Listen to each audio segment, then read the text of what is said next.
The majestic mesas and rugged mountains of the American Southwest are home to many native peoples, including the Navajo, Zuni, Pueblo, Hopi, and Apache. These tribes have many different beliefs, but their creation myths all share something quite remarkable.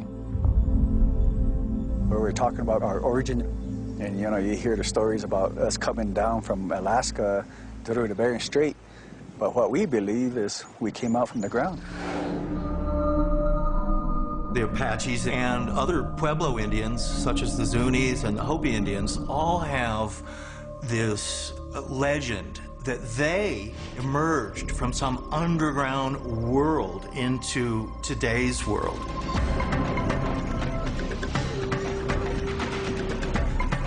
In some legends, the southwestern peoples went back underground for safety. The Hopi of Arizona say their ancestors escaped a deadly storm of falling stars with the help of the Snake people, who took them to shelters deep in the earth. Another Hopi legend speaks of the Ant people, who protected them from storms of fire and ice. The Hopi Indians survived cataclysms by living in this underground world with the Ant people for a certain period of time, and then eventually they emerged from the underground world back into the surface world. Ant people, Snake people. Could these stories be based on ancestral tales of people actually living underground, possibly during the last ice age? Or could the ancestors of today's southwestern tribes have taken refuge in subsurface dwellings similar to the underground city of Derinkuyu in Turkey?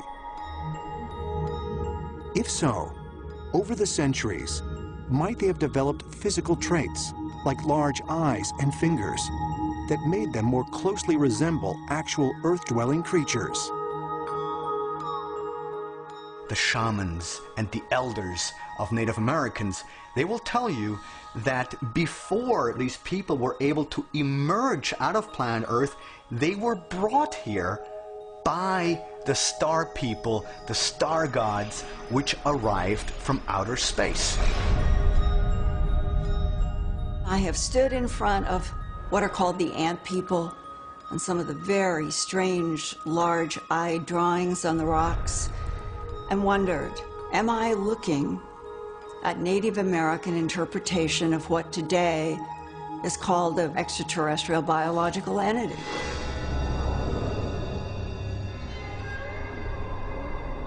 If extraterrestrials were here in the remote past, there are multiple species out there. Is it possible that they might have looked lizard-like and ant-like? And the answer is yes.